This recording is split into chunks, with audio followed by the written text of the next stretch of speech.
जय माता दी। आज है नवरात्रि का छठा दिन और आज हम पढ़ेंगे 9वां अध्याय। उससे पहले गणपति जी को नमन। ओम गण गणपताय नमो नमः। ओम गण गणपताय नमो नमः। ओम गण गणपताय नमो नमः।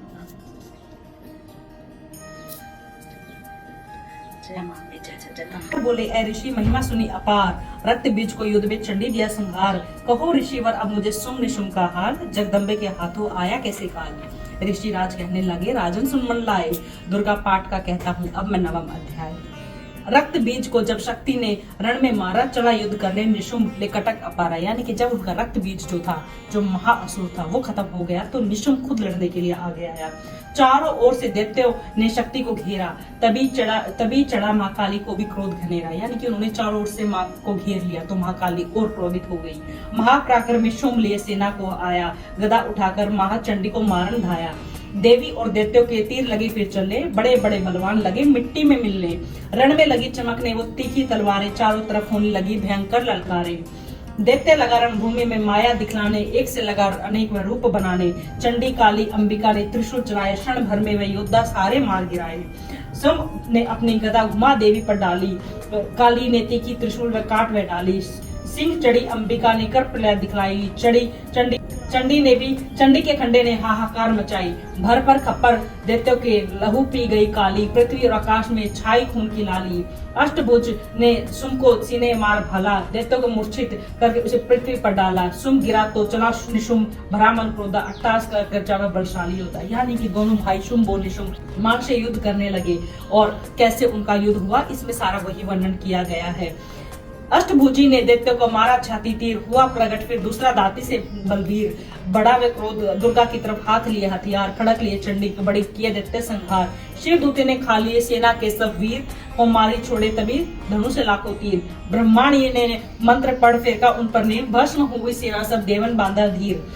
सेना सहित निशुम्भ का हुए रण में संहार, त्रिलोकी में मच गया माँ का जय जयकार। 9वें अध्याय की कथा कही सुखसार, पाठ मात्र से ही मिटे कष्ट अपार। इस 9वें अध्याय में यही बताया गया है कि शुम्भ और निशुम्भ का कैसे युद्ध हुआ और माँ ने कैसे एक नीर से ही उसकी जो सेना थी वो खत्म कर दी थी। 10वां अध्याय। ऋषि राज कहने लगे, मारा गया निशुम्भ, जो निशुम्भ था वो मारा गया। क्रोध भरा अभिमान से बोला भाई शुम्भ, जो उसका भाई शुम्भ था अब वो अकेला रह गया और क्रोध से बोला, अरे दुर्गा, अरे चतुर दुर्गा, तुझे लाज जरा न आए, करती है अभिमान तू बल औरों का पाए। यानी कि दुर्गा वो माँ से कहते हैं कि क्या तुम्हें शर्म नहीं आती, लाज नहीं आती है, तुम तो औरों के बल पे मुझसे लड़ रही हो। जगदाती बोली, तभी दुष्ट तेरा अभिमान, यानी कि ये तेरा अभिमान है, मेरी शक्ति को भला कहाँ सके पहचान। तेरा अभिमान है जो तू मेरी शक्ति को पहचान ही नहीं पाया।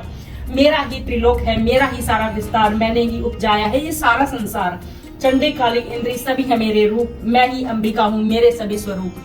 यानी कि ये जितने भी रूप हैं सब मेरे समाये हुए हैं, मैंने ये सृष्टि बनाई है, सब कुछ मुझसे ही उपज रहा है। मैं ही अपने रूपों की एक जान हूँ, अकेली महाशक्ति बलवान हूँ। चंडी सिंह पर दाती ललकारती, भयानक अति रूप की धारती। बड़ा शुम्भ आगे गरजता हुआ, गदा को घुमाता तरसता हुआ, तमाशा लगे देखने देवता। अकेला असुर रास्ता लड़ रहा, अकेली इधर थी दुर्गा लड़ रही, वह हर वार पे थी आगे बढ़ रही। यानी कि जब उन्होंने बताया तो उनका युद्ध और शुरू हो गया। उधर अकेला शुम्भ महाराज उनका था और इधर माँ दुर्गा लड़ रही थी। असुर ने चलाए हजारों ही तीर, जरा भी मैया हुई ना अधीर। तभी शुम्भ ने हाथ मुगदर उठाया, असुर माया कर दुर्गा पर वह चलाया। तो चक्र से काटा भवानी ने वो, गिरा धरती पर टुकड़े दो। उड़ा शुम्भ आकाश में आ गया, ऊपर से प्रहार वह करने लगा। तभी भवानी ने की ऊपर निगाह तो मस्तक ही त्रिनेत्र का खुल गया। यानी कि वो आकाश में जाकर प्रहार करने लगा और माँ ने जब ऊपर निगाह की तो माँ का त्रिनेत्र ही वहां खुल गया। हुई ज्वाला उत्पन्न बनी चंडी वो, यानी कि माँ ने चंडी का रूप धारा। उड़ी वायु में देख पाखंडी को, फिर आकाश में युद्ध भयंकर हुआ, वहां चंडी ने शुम्भ लड़ता रहा। मारा रण चंडी ने जब थप्पड़ एक महान हुआ, मूर्छित धरती पे गिरा शुम्भ बलवान। चंडी माँ ने जब एक थप्पड़ उनको मारा तो वो बेहोश हो गया। बेहोश होकर वो वापस पृथ्वी पर आ गया। जल्दी उठकर वो खड़ा किया घोर संग्राम, दैत्यों से उस प्रकार के कापे देव तमाम। बड़ा क्रोध से अपना मुंह खोलकर गर्ज कर भयानक शब्द बोलकर, यानी कि अपना मुंह खोलकर भयानक, यानी कि उसने बहुत भयानक शब्द बोले। लगा कहने, कच्चा चबा जाऊंगा निशा, आज तेरा मैं मिटा जाऊंगा। क्या सन्मुख तेरे मेरी औकात है, तरस करता हूँ नारी की जात है। कहने लगा, कच्चा चबा जाऊंगा और जो तुम्हारा नाम है वो भी मिटा दूंगा। तुम्हारी क्या औकात है, तुम तो एक नारी हो।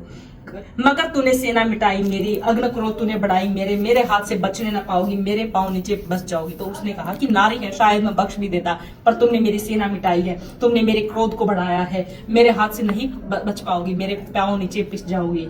यह कहता हुआ दैत्य आगे बढ़ा, तभी भवानी को यह देख गुस्सा चढ़ाया वो त्रिशूल ललकार कर गिरा कट के सिर दैत्य का धरती पर, किया दुष्ट असुरों का मान संगार, सभी देवताओं ने की जय जयकार। यानी कि जब वो इतना सब कुछ बोलकर माँ की तरफ बढ़ा तो माँ ने सिर्फ एक त्रिशूल चलाया और वहीं पर उसका संहार हो गया और वो धरती पर जा गिरा। और तभी सारे देवताओं ने माँ की जय जयकार की, खुशी से गंधर्व गाने लगे, नृत्य करके माँ को रिझाने लगे, चरणों में सिर झुकाते रहे, वे वरदान मैया से पाते रहे। यही पाठ है 10वें अध्याय का, जो प्रीति से इसे पढ़ जाएगा वह जगदम्बे की भक्ति को पा जाएगा, शरण में जो मैया की आ जाएगा। आदि भवानी की कृपा मनोकामना पाए, जो दुर्गा पाठ को पढ़े सुने और गाए। काली काल विकराल में जो चाहो कल्याण, आदि शक्ति जगजननी को करो प्रेम से ध्यान, श्री दुर्गा स्तुति को करो पाठ दिन रैन, कृपा भवानी से मिलेगा सच्चा चैन। ये था 10वां अध्याय, जिसमें शुंभ भी जो थे, जो उनके महाराज थे, उनका भी अंत हो गया। जिसे इतना घमंड था, अभिमान था कि एक नारी में से क्या लड़ेगी, उसको तो हम खत्म कर सकते हैं। उसके बाल पकड़ कर ले गया और कितना कुछ कहा था, और माँ को सिर्फ एक त्रिशूल चलाया और वो वहीं खत्म हो गया।